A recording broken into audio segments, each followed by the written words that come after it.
Friends, my topic over here is about gender dimension of COVID. Now, here you will find this is quite unprecedented in the history of mankind and has impacted severely on women both in the private domain and public domain. Though the title of the seminar goes very important, like it has challenges, it has issues, and it also gives opportunities.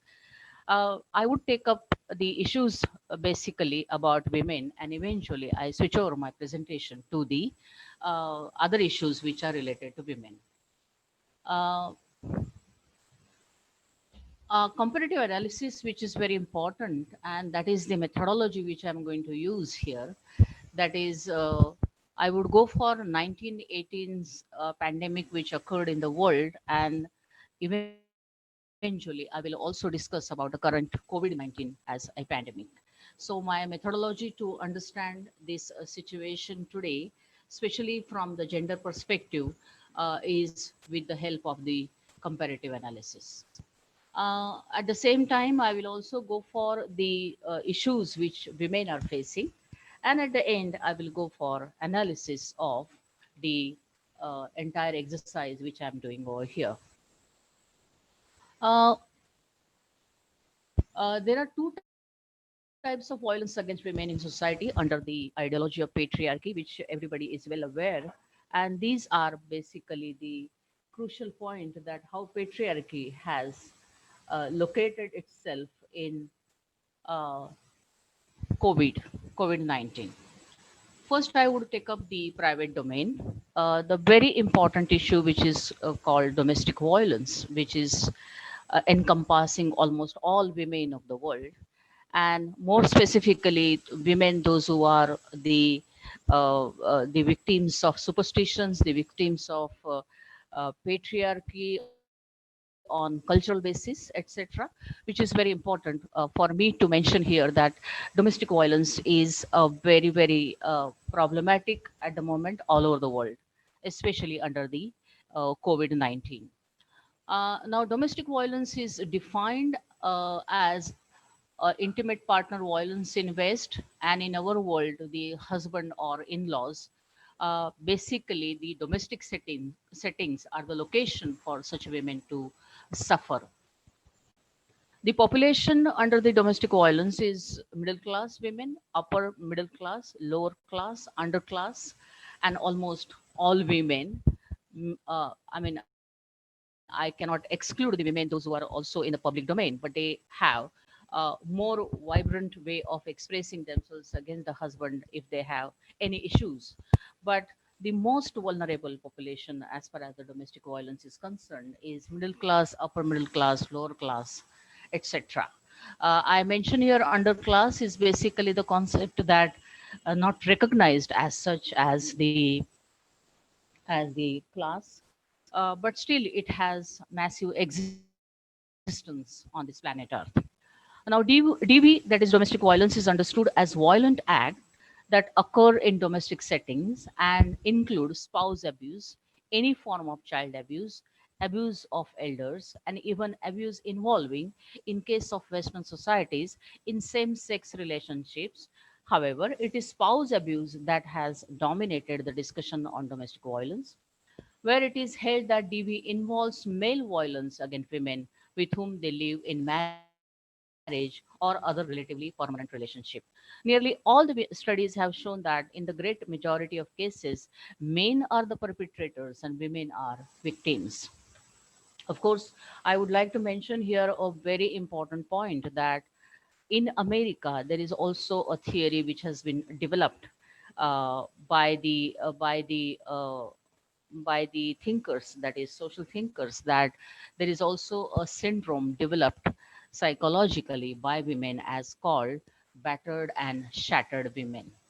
And there are a number of theories which are coming up and also developing around such a behavior, that the most vulnerable population becomes battered and shattered, and out of battered and shattered they also become more conflicting at times.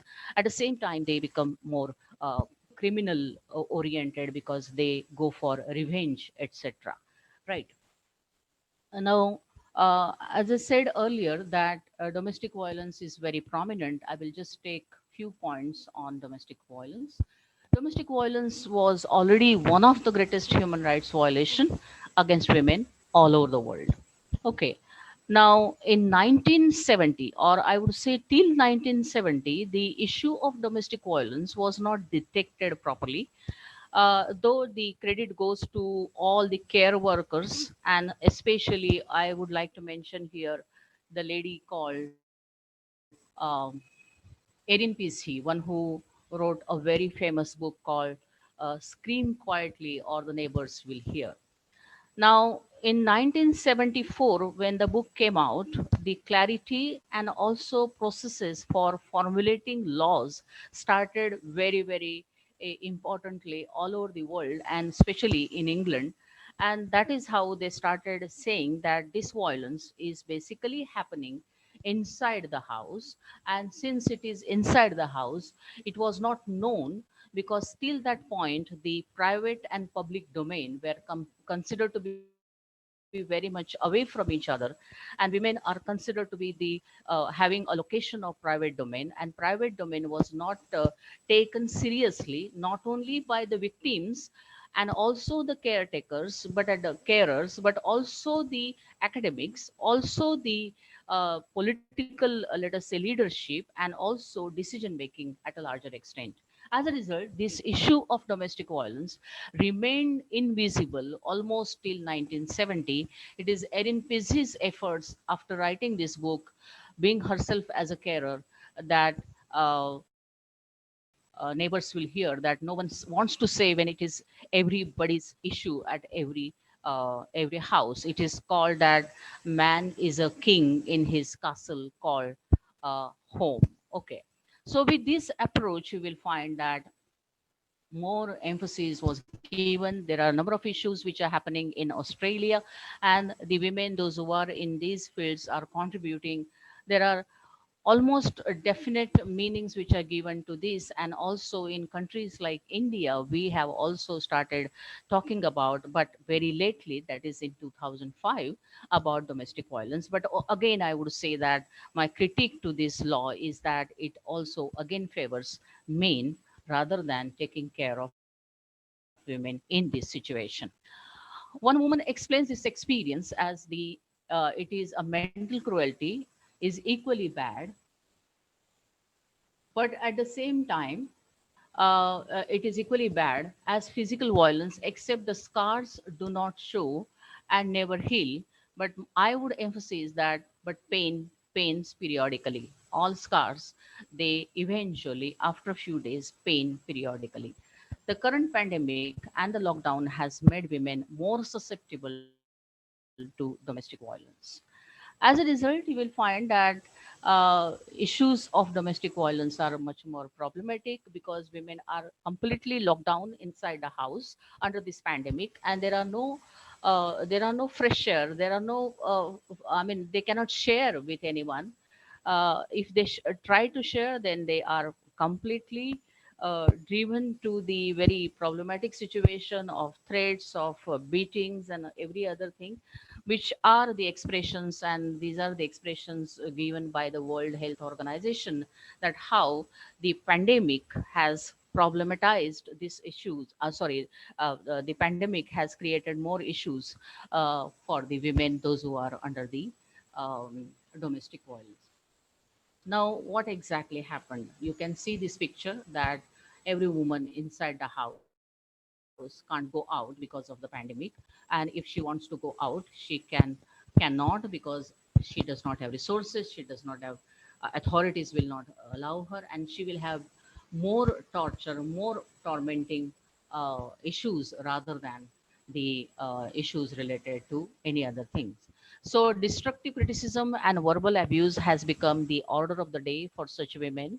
Shouting, mocking at them, accusing them, name calling, and verbally threatening someone has become threatening everyone, those who are under domestic violence, and it has become order of the day to victim by her abuser. So this picture gives a clear understanding that how this pandemic has literally locked down women, and there is no possibility. Though problem of domestic violence also started way back in 1970 with a number of issues that women were not allowed to go out if they want to, and normally the quarrel used to take place in the night, and in the night it's not possible for them. Now it has become more that these women just cannot go out, and uh, uh, the cases of suicide, the cases of problematic criminal behavior on part of abuser has started very rapidly. And almost in New York City, in one night after the lockdown, there are hundreds of calls from women that they are in a very or the most vulnerable situation, and death threatening. uh, the situations which I have told you about domestic violence, as I said, that it is also with common women, but more so in case of women, those who have residence. But here, in case of public domain, that is, women affected in public domain under the pandemic are migrant workers, that is, informal sectors, maids, and those who don't come under the category of organized sector. The first and foremost, I must say that uh, in 2017, migrant workers accounted for approximately 59% of the world's international migrant population. That is a report of the ILO. Uh, in case of India, till 2011, that is a census report of 2011, which proposes that uh, India had 87% of the unorganized sector population out of unorganized sector population. And now, what I have understood very lately from the sources of economic and political economic that 97% of the sector, which is working sector or production sector, 97% of it is unorganized. Okay, now the very important indicator shows out of this unorganized sector that how this unorganized sector means it does not have anything related to law establishment or assurance of job. As a result, migration happened. In case of India, the situation is more pathetic, that women literally had to move from one place to another, and the mockery you can see over here, all India state-wise migrant workers registration, which started, because till this point you will find that there was no registration, and they have been called as pravasi mazdoor. Now we need to clarify whether we can have this pravasi bharatiya issue over here, that on those lines, that is the perception of framing even the title of these women are not from their point of view, but from a very established privileged point of view, that it is pravasi majdoor. And that is a big problematic with our society, that you face the trouble, but you also have this kind of title, and you get pain because title is also not from their point of view. There are a number of expressions which are coming up in a daily newspaper. Academics are also referring to those, that how some men are expressing themselves as the migrant workers, the complete ruthlessness which they are feeling, and the places like Maharashtra, UP, Bengal, Gujarat, Kerala, Punjab, and Assam, according to the census of 2011, uh, that there are a number of people, those who are internally displaced. And these internally displaced people are basically migrating from one place to another wherever there are possibility of job. But all these jobs, as I said, are under the unorganized informal sector, and that is a big issue, so which makes us at the moment to think about a very concrete law about these issues, because we already have national minimum wages, but as we have a very problematic thing about all our laws, that they don't get implemented in right spirit. But here you will find, in case of these migrant workers, we need to go for such laws which will enable them, which will make them more able bodied, and will fight back as having a right to work under the constitution of India. The total number of internal migrants in India, as per the census, is 45%, 45. 0.36 crore or 37% of the country's population. You can imagine how much people are surviving because of migrating, and this migration is necessarily for the unorganized sector. So no laws are having any support structure where they can fall back. This includes interstate migrants as well as migrants within each state, while the recent exodus is largely due to the movement of interstate migrants. According to Economic Survey of 2019, the unorganized sector accounts for 93% of the total workforce of the country. So you can imagine hardly 8% or 7% of the total population comes under organized sector, those who have possibilities of laws if they face eventually few issues related to their subordination or their inequality, which has a big hand in running the country's economy. Now, that's a very important point which I would like to mention here. Recently, Tata has declared that work from home and women will get absorbed into this, and intelligent women will get absorbed into it. That's altogether different thing which I would like to take up at the end as my criticism for that. But before that, I must say that running the country's economy is basically because of these migrant workers. So, in different sense, I can say that how important they are. Yet there is no concrete provision to protect them. There are no safeguards to them under the constitution, which does not, I mean, they do have fundamental rights, but those rights are not directly related to workers. And that's very important area which we need to take into account. The International Labor Organization says that in uh, women represent 50% of the population, but and 30% of the labor force. Okay, perform 60% of all working hours, receive 10% of the world's income. Now, this is so problematic, you can imagine. Own less than 1% of the world's property. Okay, they are 50% in population, but they don't have ownership property because of the patriarchal system all over the world, because of the system which gives priority to the male as a head of the family, and women are subordinate. And it's not only today, but I would say that right from the day one of the civilization in 427 BC, that women were considered to be secondary to main, and they did not have any voice, or they did not have any title on their name as property owners. And eventually you will find that, uh, as I said in between, that all laws are not implemented as far as succession act or the property acts are concerned about women. I would like to take a few things over here, that this picture you can find that each one of them, all these women are having the load of their livelihood, and they are running, they are literally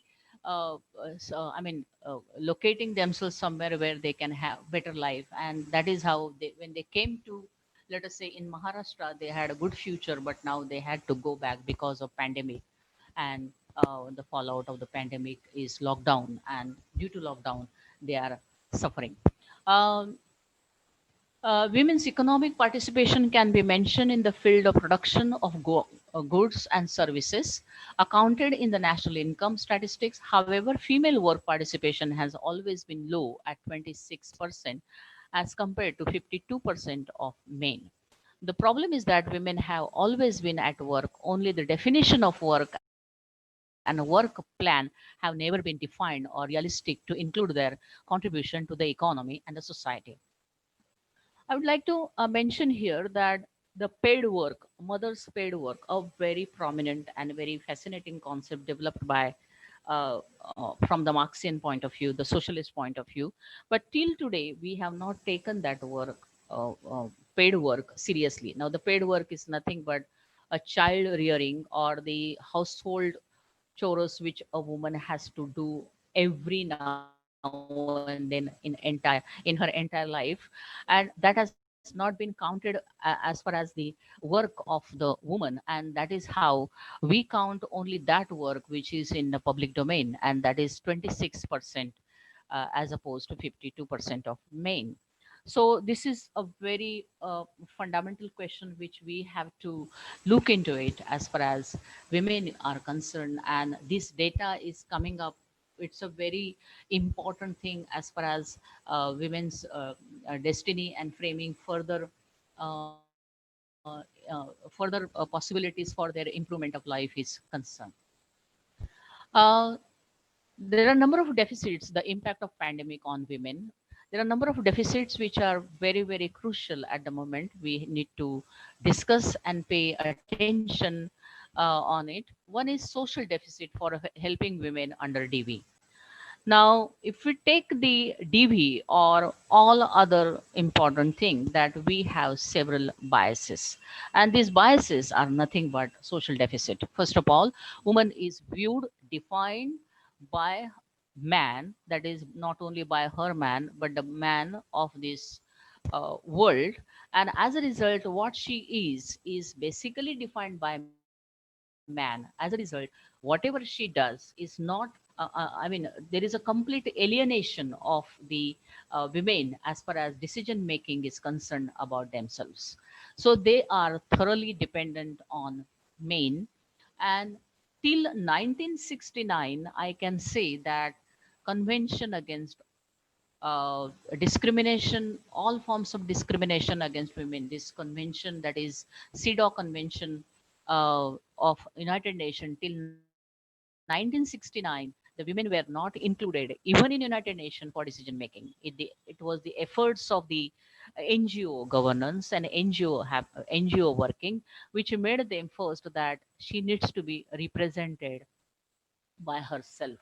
Now, she needs to be recognized as a very independent, able bodied individual, and she should not be considered to be a liability. And this was a very important aspect as far as domestic violence is concerned, or all forms of vulnerabilities, all forms of discrimination against her is concerned, because it's not only DV, but you will find that patriarchy has number of patterns of discrimination. In Africa, you have female genital mutilation, which is considered to be very problematic. In India, we have dowry days, we have subordination of women, you have entire thesis of missing women by Amartya Sen, which proposes that how many million women are dying here because of their problematic, because of their gender.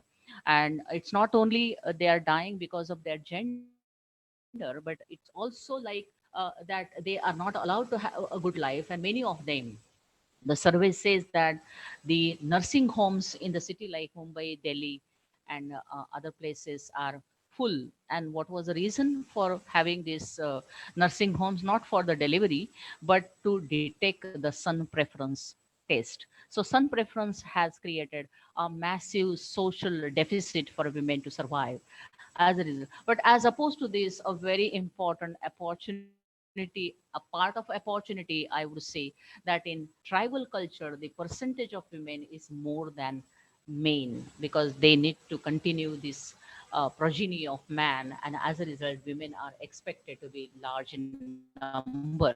But more civilized society has more problematic things with women and discrimination against women.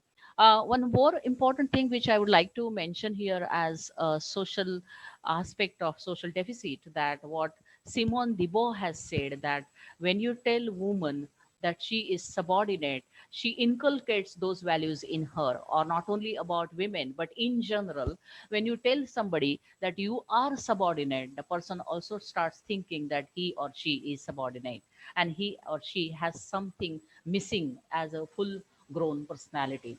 And I think this social deficit from women's point of view, we already have in a massive number, more so in case of countries like India. At the same time, all over the world, there are hardly few cultures, like you have Central African Nambikwara community, which women are at a very strong position as far as the decision making is concerned, but these are happening only in tribal civilizations, but not in very advanced so-called uh, civilizations. Okay, so social deficit has a number of contours, and which has contributed massively for women to suffer at the hands of patriarchy. And There are also cultural aspect which starts with the superstitions like witch hunting, and women are considered to be witch. Especially the politics behind this, that a woman becomes a very prominent, or if a woman becomes a very intellectually sound, then that becomes a problematic for men, and that is how she is toppled down by controlling her, sometimes by considering her as a witch. And that is how we will find there were places in Orissa that many women used to get killed because they were considered and proclaimed by the men of the society that they are witches. Okay, and this witch hunting or such kind of traumatizing situations are not only in our society, but we also find in the modern world. The second point which I would like to take up here is resources deficit. Now, no woman has, as I said in my earlier context, that women hold 1% of the world's property as the owner. So you can imagine that she does not have her own resources. And if she has the resources, then she will have to, her resources are controlled by the men. And we have a culture that women in childhood controlled by father, in her youth controlled by brother, and in her old age by husband, again by son. So these are all some of the situations which you will find contributing to the resources to deficit. At the same time, that there is one person, a sociologist called Gooday, one who has came out with a very clear understanding that though women are having the property on their name, or if they are even the working, such women have more patriarchal control on them, because no other control man of the house will have on her. But because she is earning, he sees that he may lose the control on her. As a result, if the woman is working and if the woman has her own salary, you will find that this will have more control. It makes me to get back to the historicity of the suffragist movement in London in 1900, that the situation after the First World War and after the Second World War, women were made, because men were going for the war expeditions, women were, and the society was industrially advanced. As a result, they were made to go for, they were given that very famous, picture from the government, that the woman with a very masculine body, and I think she's a nurse, one who has masculine body. That was the advertisement in England those days, that the women should join the workforce in factories, because they had to run the factories. They also had to have the domination under the war to the other. So men will go for war expeditions and women will join the factory. But what happened after women joined very happily and they started getting their salary on the payroll, and that was a very important aspect for their life, that they are no more dependent on their husband. So when husbands came from the expeditions, when expeditions, war expeditions got over, and when they wanted to come back, government again said with the proclamation that now you should go back and look after your families and your home, and you will more of like that, your men will join the factory. Now at this time, they had to put their foot down, and they said, women said that no, we are not going to do this. And that was a very important moment of suffragist movement. Back from the war expeditions, women were made, and at that time the lady called uh, Lady Pankhurst, one who said that no, we will not. And then onwards, you will find that the 8th March was considered to be a very important day for women's liberation movement. They said that we need to have our political rights, that is right to vote, which they received not on those days but after 1950s. Okay, so that's very important fact for women. And as a result, you have more prominent feminist movement in that world. Now, as I said, that the resources were not at all the aspect of women. They were always led by their husbands as the sole owner, or he should be the head of the society, head of the family. Uh, the third point, which is very important at the moment, I would say, is about service deficit. Now, this service deficit, which I would say that from the government agencies, as it is, you will find there is a very general understanding of patriarchy, which policemen or the people in the authority, whether it is whether it is public offices or anywhere else, you don't have any soft corner and special efforts we are creating that the people should think about these issues as very crucial.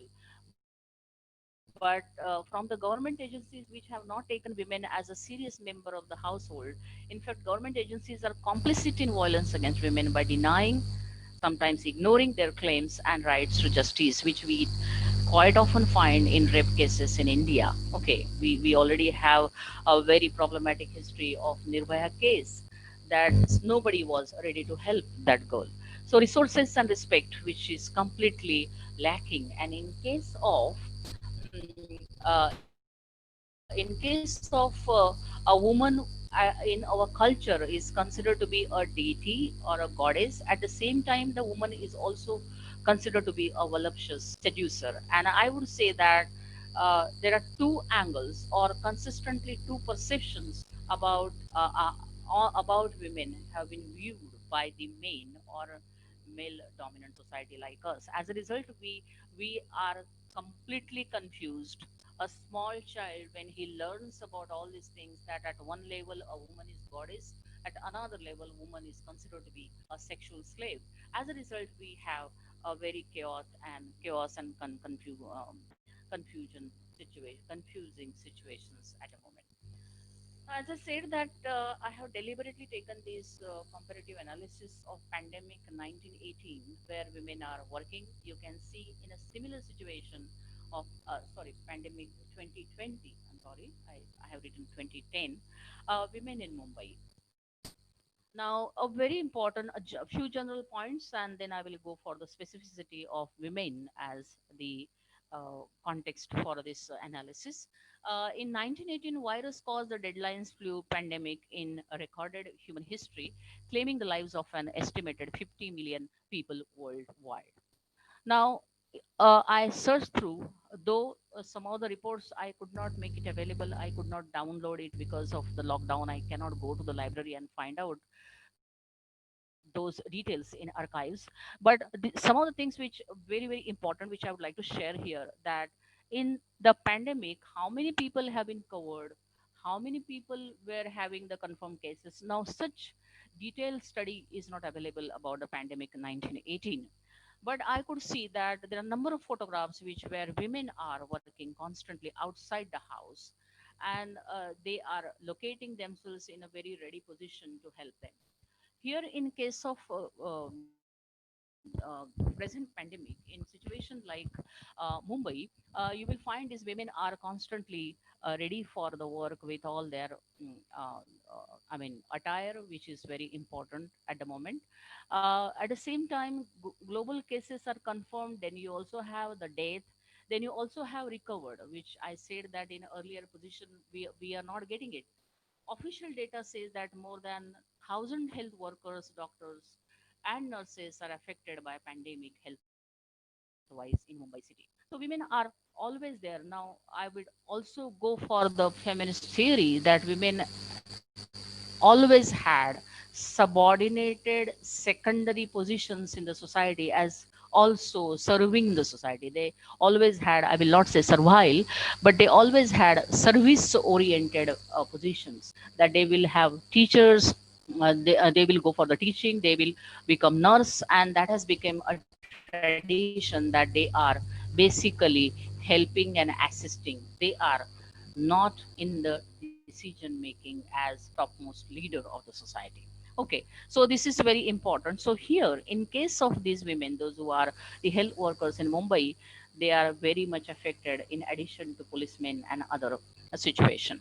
So my contention here by saying this, while showing these two different things, that women's contribution in rebuilding the society in pandemic situation is constantly on. Women were not behind; they were always working for the society, um, without thinking much about their even their own lives. Okay, Now, there is also a very sarcastic aspect of this situation that asymptomatic individuals, we make fun of them that they are asymptomatic, they will not have issues for themselves, but they are the problematic. It is an issue, it is a serious issue when you are asymptomatic and you are called as carrier, but you are not impacted because of your strong body constitution. Now, here is one person called Mary Malone. She's an Irish woman, and she was a cook, a very good cook, also known as Typhoid Mary. Was an Irish-born cook believed to have infected 53 people, three of whom died with typhoid fever, and the first person in the United States identified as an asymptomatic carrier of the disease. Because she persisted in working as a cook, by which she exposed others to the disease, she was twice forcibly quarantined. Okay.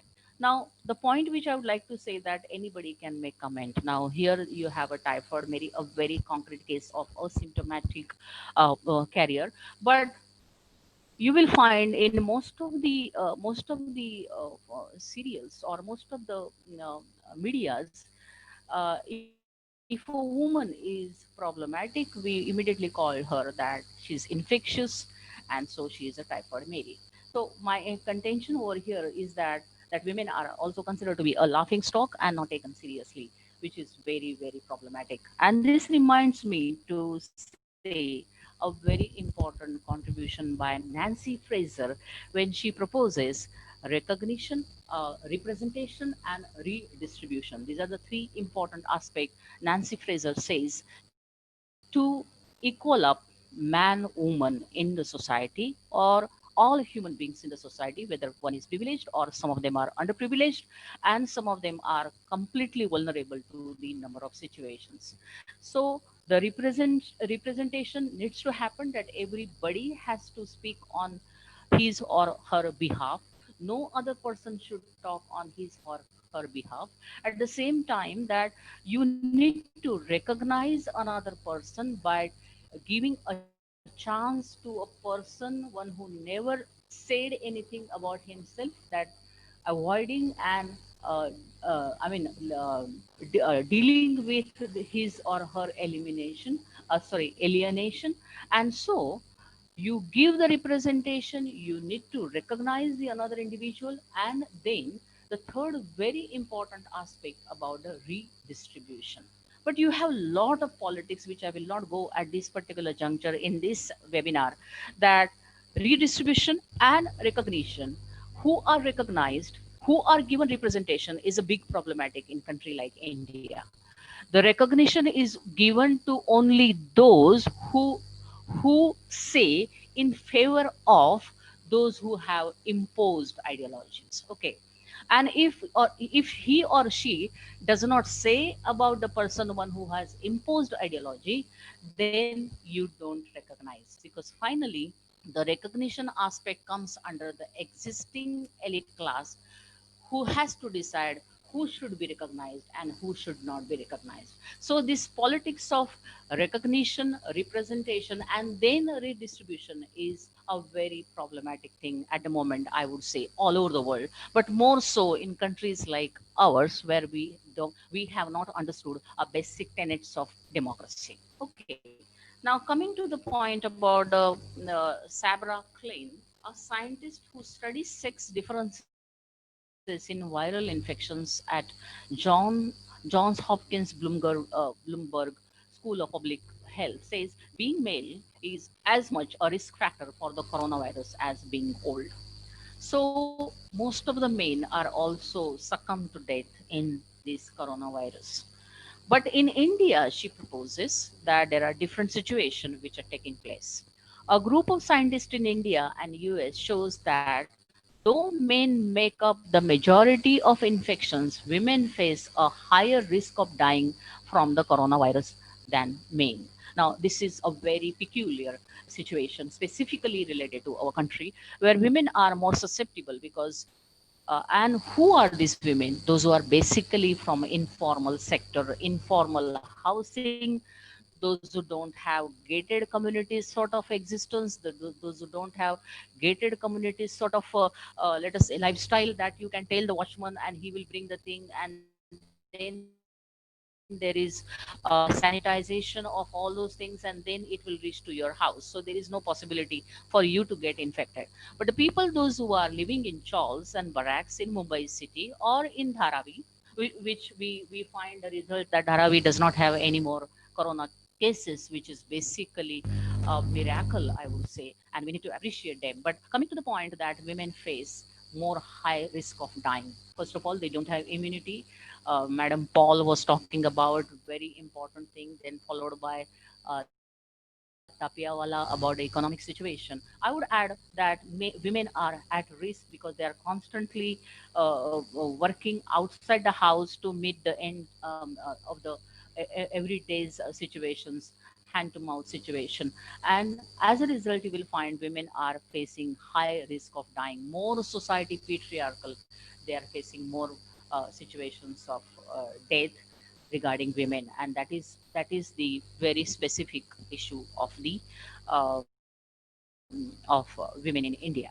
The study based on COVID-19 deaths in India until 20 May shows early estimates that 3.3% of all women contracting the infection in India were dying, compared to 2.9% of all men. Now, India had a caseload of more than uh, 1,10,000 with 3,433 deaths and a fatality rate of 3.1% when the study was conducted. So this is a very problematic situation. Uh, what I would do now, before the analysis, this slide has gone slightly earlier. Uh, I would like to give some other good news as far as women are concerned. That there were some other news like that a lady from New Zealand, one who took a very timely decisions, and she could avoid infection in New Zealand. As it is, New Zealand is island, so it will not. It is basically a waterlogged country. As a result, it will not have anything else to come in. So suddenly she took decision, and that is a very positive aspect of her personality. Likewise, you have number of women, those who are in power, have taken very important decisions as opposed to men, because men are busy in making politics or creating politics. But here, in case of women, they are the most genuine. Here, good news about women leaders and their roles under the pandemic,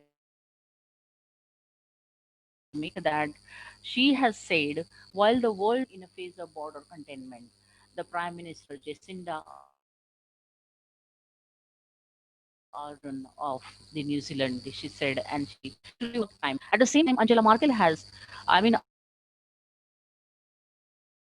I would say, which is presently not out of any source material, but what I received that the medical system of Germany is so strong that out of all the European countries, Germany is the few which could control this pandemic with the medicine and with the leadership of Angela Merkel.